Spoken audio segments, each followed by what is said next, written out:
I feel like I need to block everything out and stay focused on my goals. Take over the globe. In a different mind state. I'm playing for keys like in the streets, I want it my way. Hey, fuck that state, we eating beef, we know that crime pay. They say we dogs and every dog gon' have his dying day. Rockin' that demon SRT, that big and sideways. Here we have the 2025 RAM RHO, and this is the Ram TRX's replacement. And in today's video, I'm gonna be doing a full review on this thing. So let's first start with doing a little walk around and pointing out some of the cool options the RHO has. Let's start with this hood. So you have 3 vents. You have one right here, one right there, and one right there. You also have 3 lights right there, and then you have a plaque that says Hurricane High Output, which we will talk about what that means. And then you have the big Ram letters right here. Also, all the air goes through, so it's opened up. I believe the TRX, it wasn't opened up. So with the RHO, they wanted to cool the motor and everything else down by just making this see-through like that. And then these are the headlights. They're a bit different than the TRX. Also, they're sequential. And then you have the adaptive cruise control. And then you have this and this in case you get stuck. And let's see the rest of it. Again, it looks pretty identical to the TRX. And then you have the bead locks. They're silver and gray in the center. And then you have this vent right here, which is functional, I believe. I'm not sure where it goes. I think it goes into the fenders and maybe under the hood. I'm not really sure. It says Ram right there. Then you have this metal step right here. And then you have the spare tire right here. You could opt out for the spare tire being mounted here or under the car. And then here are the taillights. They're a bit different than the previous model Rams. I believe the 25, they just changed the headlights, taillights, and a few little features. You have the RHO right here. You got the Ram right there, 4x4. And then here's how it looks from the back. You have these huge exhaust tips, one on this side and one on that side. You also have the step right here, boom, in case you want to climb up here. And then if you want to put it back, you just do that. And then watch this. Oh, all right, so boom, is down. And before, you would have to pretty much raise it all on your own. Now all you got to do is this, and boom, it goes up. You could also press the button. Watch, we're gonna press that button and boom, it will go up on its own. Now let's see what's under the hood. Usually you would see a 6.2 liter supercharged V8 producing 702 horsepower, but with the RHO, they completely got rid of that and replaced it with a twin turbo inline 6 producing 540 horsepower and 520 pound-feet of torque. And then it says twin turbo right here. You got a little bit of carbon fiber. Now I don't know if this is real. I don't believe it's real. Also here, and then you have more of it right here. As you see, this vent is functional, and I'm not sure where this vent goes to. Yeah, so it's there, but it doesn't look like it's functional. Only one of them is functional. Actually, I don't even know if this one is even functional. Yeah, I'm not sure.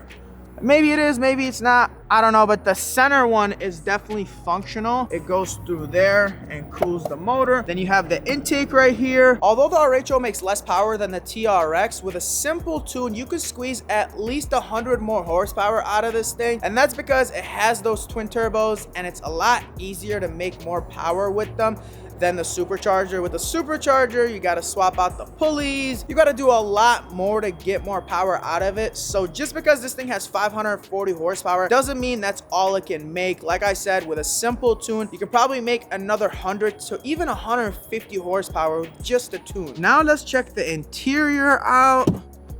Here you have carbon fiber suede leather up here with white stitching. Harman Kardon speakers, you get 19 of them. Then you have 2 cup holders, full leather seats, and it even says RHO right there. A leather and suede center compartment. Plaque that displays some cool information about the RHO. A pedal control that adjusts the height of the pedals. A full leather flat bottom steering wheel with carbon fiber right here. And then you got the paddle shifters. They're actually pretty big, I'm not not gonna lie. A full digital dash along with the adaptive cruise control right there. You have all your four-wheel drive settings along with a launch control button. 2 wireless charging stations. We're just gonna put my phone and boom, it's charging. You have USB and USB-S ports along with a HDMI. A rear view mirror with a camera. Look at that. You have heads-up display, which is right there, but I don't know if you can see it because it's kind of bright out. Now let's go through the digital cluster. You have the speedometer, driver info.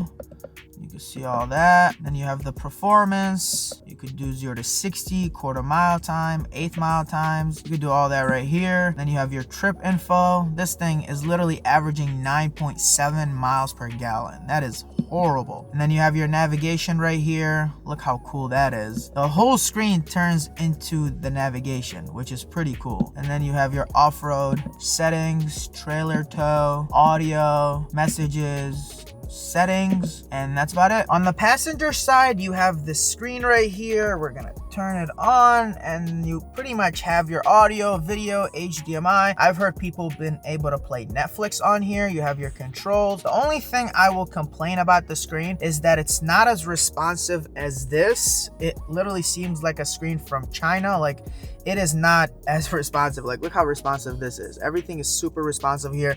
Here it takes a minute and you could turn it on or off. On the TRXs before, there used to be just like a storage place back here, but you have your storage right here. You also have more storage here, 2 more cup holders here, and more of that carbon fiber. A full panel sunroof, but only this side opens up. The back does not open up. Lots of room back here. I mean, just look at all that leg space. You also have storage under these seats.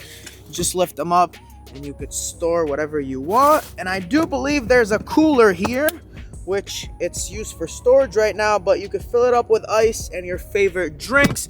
You also have more chargers back here, heated and cool seats. You have a cup holder on this side, 2 more right here, along with a little storage right there, and 2 more cup holders. And that is a total of 10 cup holders. Not sure why anyone would need 10 cup holders, but if you are someone that needs 10 cup holders, go get you a RAM RHO. Now let's go through this big screen. We're gonna click the power button. You could do split screen, so you could have whatever you want up here, whether it's nav, CarPlay, and then you could have something totally different down here. Then you have your media, which has CarPlay and all that good stuff. Then you go to comfort, which has all your climate settings. You go to phone, which also has wireless CarPlay. You go to vehicle, which is my favorite part that I want to show you guys. You have about, I don't know how many cameras this is, 9 different cameras. You have surrounding camera, top front, top rear, front cross path, rear cross path, forward facing camera, rear view. I mean, you literally even have the driver curve view. So let me walk you guys through these cameras, you know, so you can see what they look like. This is top and front, no, top and rear,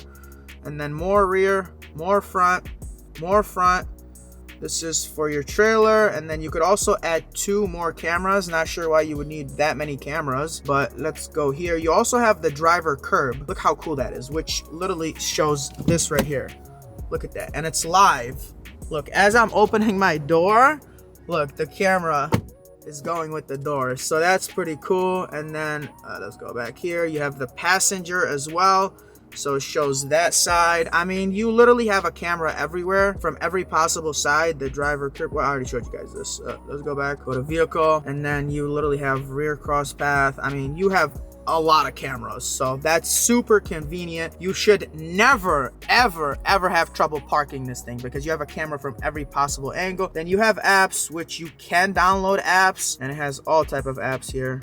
Look at that. Your driver profile, your driver modes, which we should check out now. So you have sport, tow, snow, auto, mud and sand, rock, and Baja.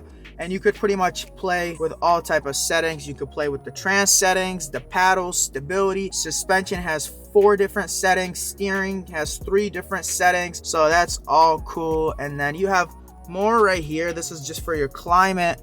And then here you have your trailer steering, and then 4 auxiliary buttons that you could put whatever you want on there. And you have a huge storage area, which also has a plug. And that's pretty much it for the interior. Now let's talk about all the cool numbers that you guys want to hear. According to RAM, this thing averages 15 miles per gallon in the city and 21 miles per gallon in the highway with a full range of 495 miles. And well, I'm gonna have to respectfully disagree because this thing has been averaging 9 miles per gallon ever since we took delivery of it. It has 1,200 miles on it currently, and it has not seen double digits ever. Even on the highway, it has not averaged the 21 miles per gallon that they claim, which is a bummer because, you know, coming out with the inline 6 twin turbo, it's supposed to be more practical, better gas mileage than the TRX, which had the 6.2 liter V8, but it averages the same miles per gallon as the TRX, which brings the point of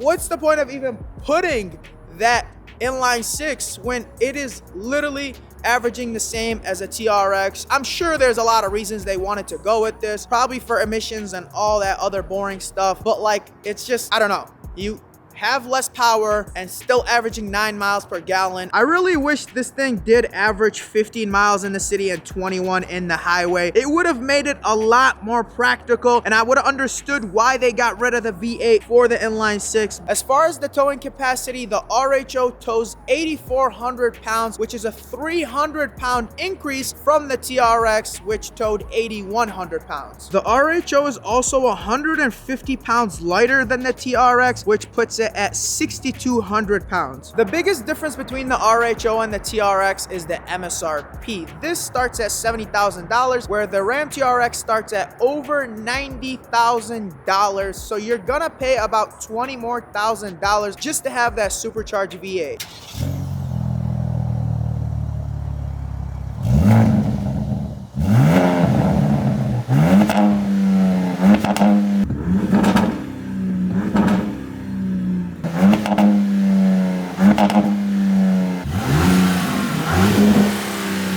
Now let's take this thing for a drive.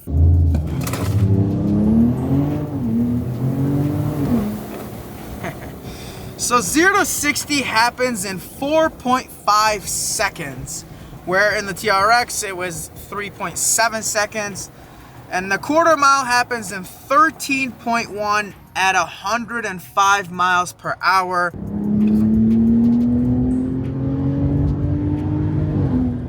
I really want to see this thing with a tune because it doesn't take much to make power out of twin turbos. So I will be very excited to see what happens with this build. I don't know if the owner is gonna tune it or not, but if I own this, I would definitely tune it. I think you would get closer to that 600-ish horsepower range, which should be plenty enough for this thing. Now, what I will say is the ride is super quiet, super comfortable. You don't hear a really loud exhaust. You don't hear a really loud motor.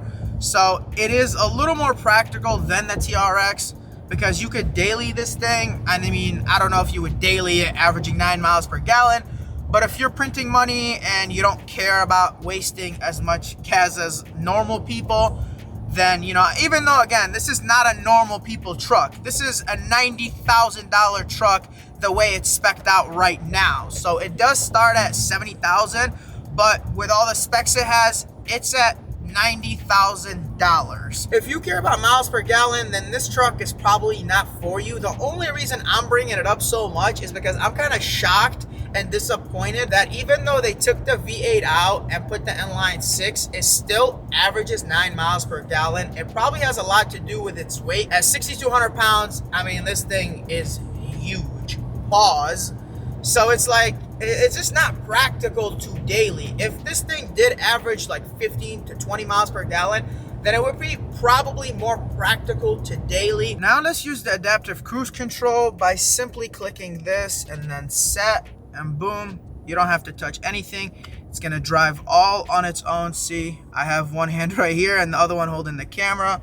My feet are not touching anything. Watch how easy it is to switch lanes. You don't have to touch anything. We're gonna click this right here. Boom, turn the turn signal on, and it's gonna do it all on its own. Watch this, look at that. So we're right now moving over. I'm not doing anything. It's doing it all on its own. Okay.